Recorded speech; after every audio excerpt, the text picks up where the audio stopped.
I just want to say thank you so much again for like giving me your time to.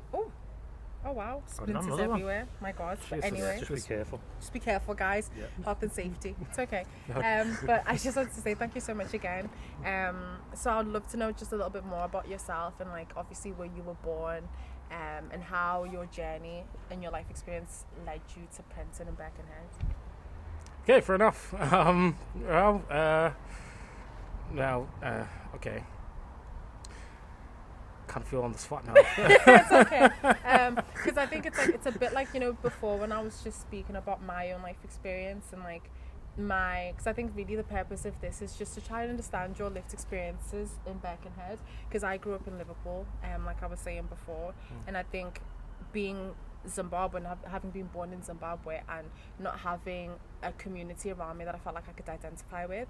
I mean, I came to the UK with my mum and my younger sister, but we came here as asylum seekers. So I think that in itself, we felt isolated because already when you're a refugee in this country, you're not treated like everybody else because there's so many limitations. So in that in itself, it brought a lot of shame. And I think for so long, I was always trying to run away from my identity because there was nothing that I could relate to. And I think my experiences in Liverpool, even though it was very diverse in regards to its history, the community didn't necessarily represent that because I always lived in predominantly white-based areas. So places like, pardon me, Anfield, for example. Woo! The experiences in Anfield, I oh can boy. imagine. I can imagine. Oh golly. Yeah.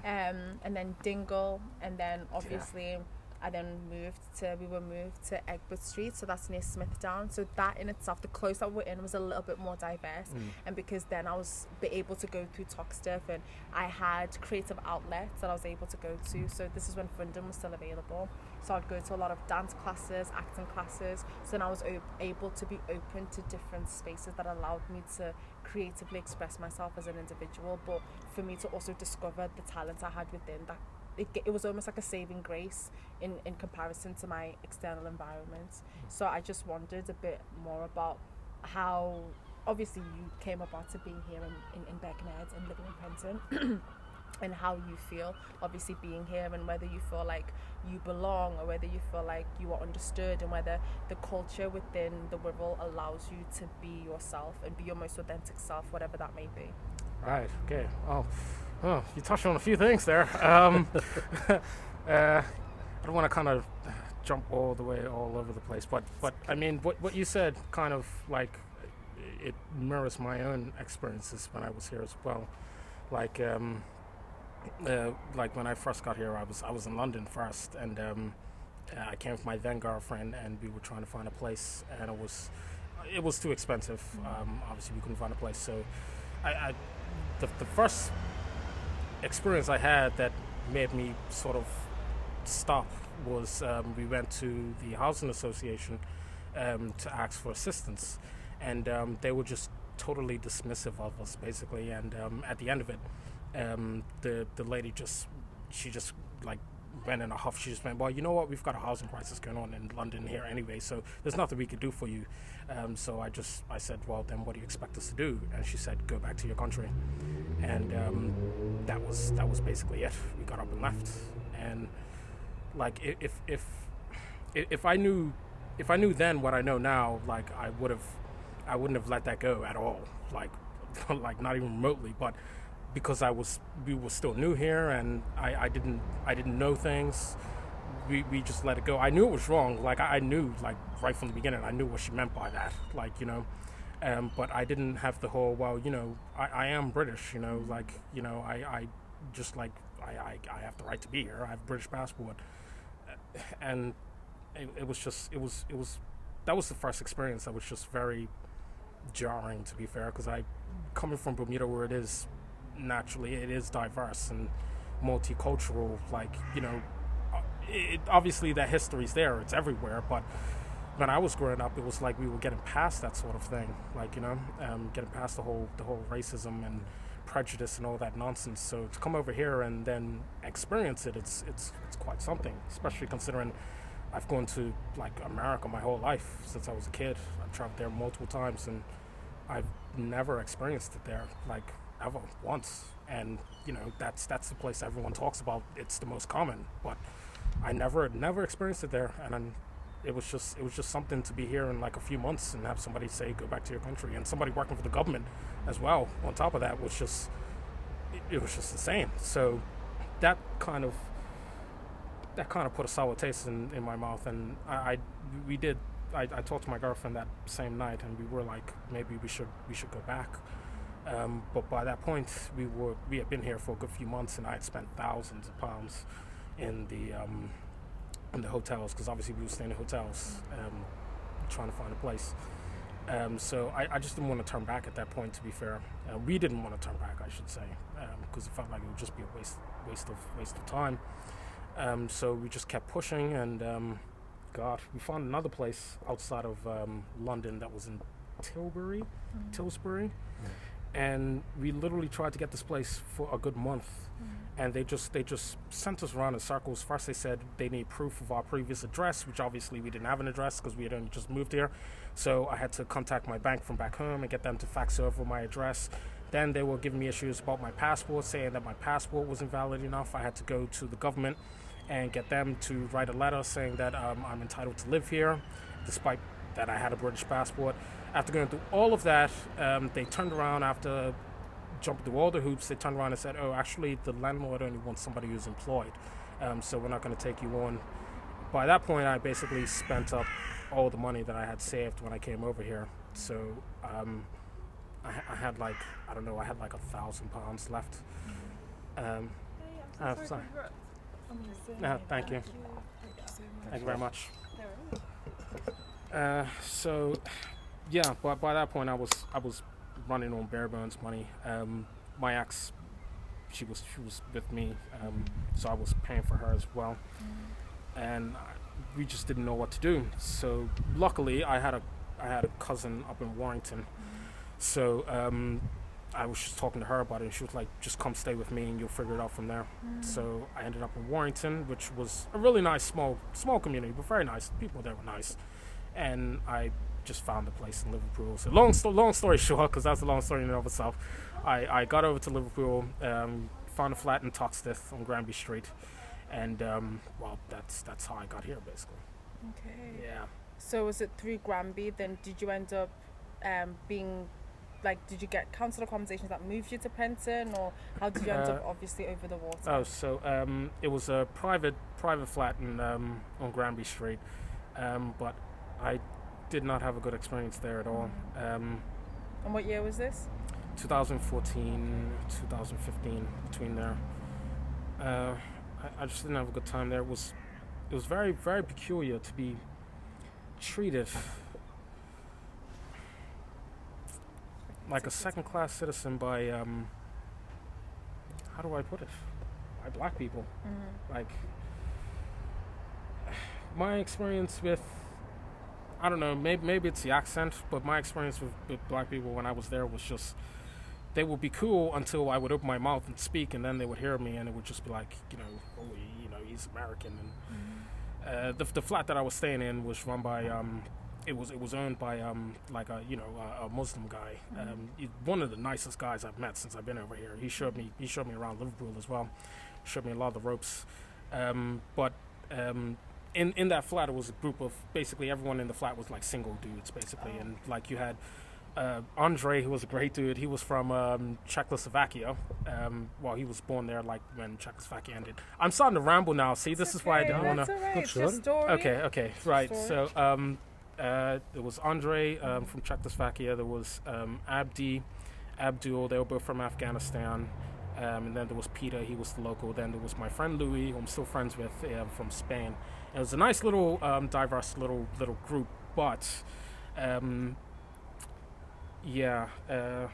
So the landlord owned a restaurant as well, which is where I started working, just to make some money until I could get on my feet.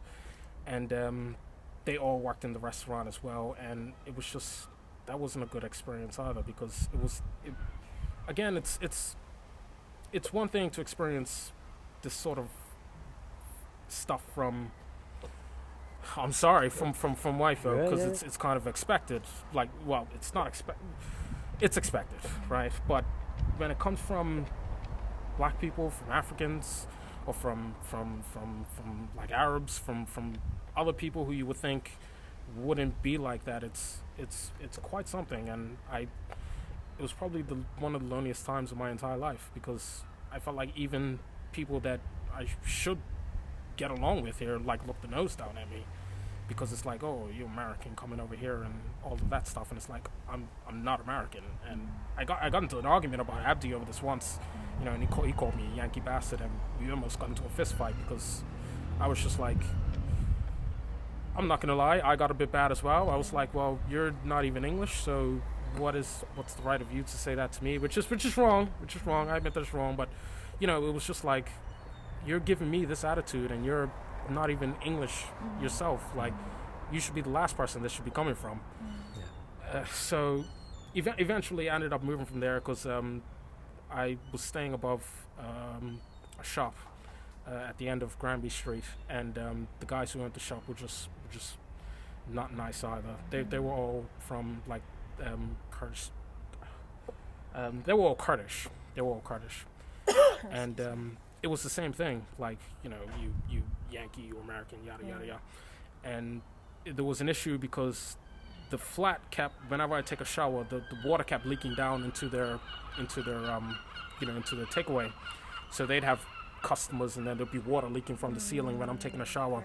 But they'd take it out on me instead of the landlord who should be dealing with that. And he would have his guy come around, put this crappy seal up, and then it would start leaking like 2 weeks later. Well, they would always take it out on me, and then one day they came banging on my door. I was taking a shower. I came out the door. I was like, okay, I'm sorry, I'll stop the water. And they were like, no, you Yankee bastard. You should go back to where you came from anyway. Nobody wants you here. Nobody likes you here.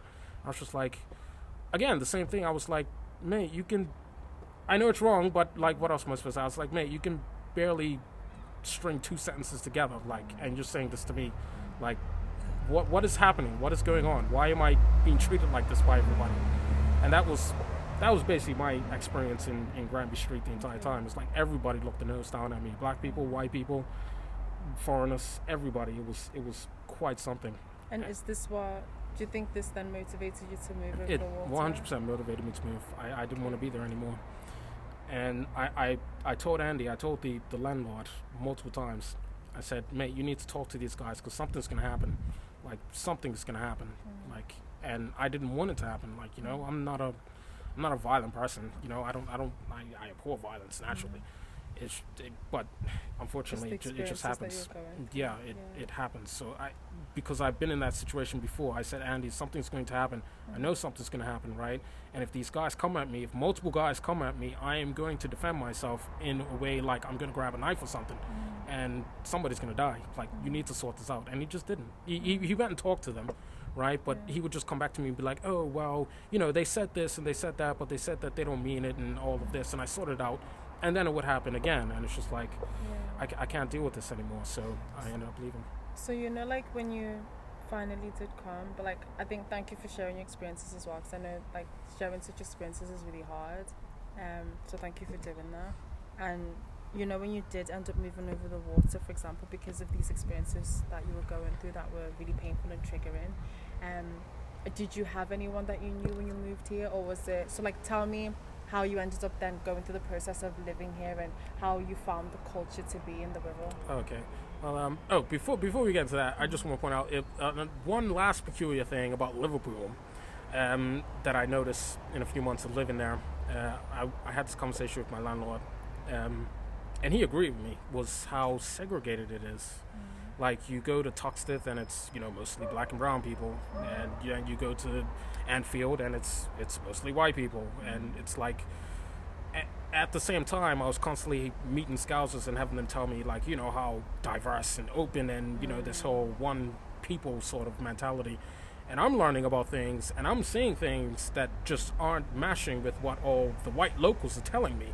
And every time I would bring this up to them, they'd be, you don't know what you're talking about. You don't know what you're talking about. It's not like that. Oh, if you think it's bad here, go somewhere else. And I'm just like, man, what you're saying is completely negating my experiences. Like, I know my own experiences. Like, no offense, but you being a white person, you wouldn't know what it's truly like. And never mind, you're ignoring things like the riots that happened in the early '80s that I learned about and stuff like that. Like, I know about the history, mate. Like, it's quite something when I meet somebody and it's like, I know more about your history than you do. Like in the slave trade and all that, it's insane. It's absolutely insane to think you. I don't know. Maybe it's just because where I come from, we're taught about our history and to be mindful of our history. It's just insane to me. People who are just so oblivious to their own history. It's like being ignorant to your history is one thing, but being ignorant to your history and also having this self-righteous, like, oh, we're all so great mentality, but man, it's just not true. It's just not true.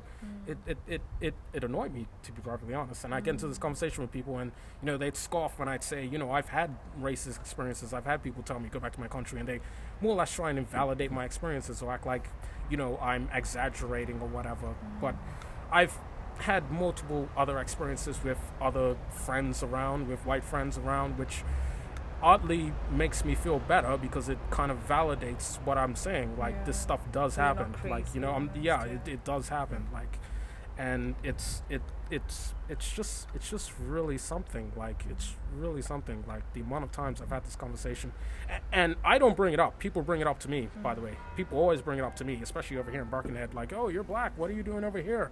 Like, really? Yeah, all the time. Like, who just has random these people in the conversations streets, with you? just random people I meet in the pub. Just random people, literally random people. There's a dude in the work course I'm doing right now from Birkenhead. He literally had the same conversation with me, like, why are you living over there? Oh, it's so bad. And he was telling me he had, black members in his family back in the day, and all the stuff that their other family members put them through because they were half caste, they say, and all that stuff. And it's just like, man, I know, but then I find myself defending it like, it's not that bad here. Like, not everyone, which it's not everyone's racist and all that. Obviously, I wouldn't still be here and all that, but it does say something to me that so many people point this out to me without me having to say it to them. Like, it's as far as I'm concerned, that's very telling. That's very telling. It's like, how do you feel like you navigate yourself then as a black male, right? Living in Birkenhead? How do you feel? How do you feel about the environment? Like, how do you feel like that what he was asking you was valid from your own lived experiences in the Wirral, or is it just something that you just feel was just a comment that has no relevance to you? Oh, you mean the random people asking? Yeah, when people do ask you this, like, does this happen regularly, or is it just one-off things that happen? It happens. God, I wouldn't say regularly. I wouldn't say. I guess I'd say like once in a blue moon sort of thing. It doesn't happen every single time I go out, but it's happened more than enough times that it's become obviously noticeable. And it's one thing for it to come from like older people, like that's more understandable. But like I've had young people stopping me and going like, oh yeah, why are you over this side? Like, isn't it a shithole? And like, it's not that bad. Like, oh, but everyone over here is so racist. They don't like black people. And it's like, oh, yeah, I kind of get that, yeah. But have you gone through experiences like that where you feel like you're not liked because of your skin color? Yeah. Yes, yeah. More often than more often than anybody should go through. Nobody should have to go through that. Like, anybody, like, regardless of who you are. Like, it does happen in my country, unfortunately. The whole, foreigners coming over here and all that nonsense. It's nonsense, really. But it just it's just so frequent, and it's disgusting to just think it literally happens everywhere you go. Like, it was the last thing on my mind when I came over here that I would experience these sort of things, and just it's happened so much to the point where everywhere I go, I'm always mindful of it. Everywhere I go, every job I've ever worked in, I'm always mindful of, okay, let's weed out who the people are who don't like minorities and stay away from those people. And it's always fairly easy to figure out, to be fair, because they always act the same way. It's always certain things people do. Like, how they would avoid you, or they wouldn't make eye contact with you. They'll shake everyone else's hand but yours. They'll say morning to everybody else but you. It's just little things that just add up over time, and it's just like, yeah, I can see how you treat me differently than everybody else in the room who's not a minority. And I'm sorry. It's all right. It's just at the point where everywhere I go now, I'm always mindful of that. It's always in the back of my head, like just be mindful of who's like that, because English racism is different from American racism. It's much more subtle, I guess you could say, because over here, obviously, you can get arrested for racism, whereas in the States, that whole freedom of speech, First Amendment stuff. So in the States, you can call somebody a packy or a nigger or whatever, and it's fine. But over here, you can get arrested for that. So I find people over here are much more subtle with their racism. Again, I haven't experienced it over in the States, but from what you see, and I obviously do have friends who've lived over there and they've experienced it. It's much more subtle over here. You won't have like you won't have anyone unless they're drunk, which I have had only once, like somebody screamed at you like in the street telling you shouldn't be here. But he was obviously drunk and all of that, and everyone else in the street, to be fair, started screaming back at him as well, which made me feel a little bit better.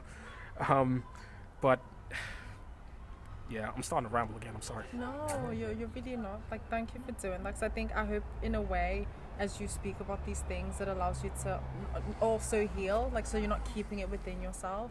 Because I think a lot of the time when we do keep these experiences within, because I've gone through that myself, I understand the pain that you've gone through, and I think the people that will be listening to this will only not be educated, but also be empowered enough to be able to make changes and to make sure that the environment that you're in is not so hostile. Because I mean, like the remarks you were saying, are these things that actually happen frequently in your workplace? Like, have these been happening? Oh no, recently, sorry, not in the work. It never happened in subtle racism, yeah, but not the whole like calling me a packy or a black bastard or a nigger and all that crap, telling me to go back home. That never happened in the workplace.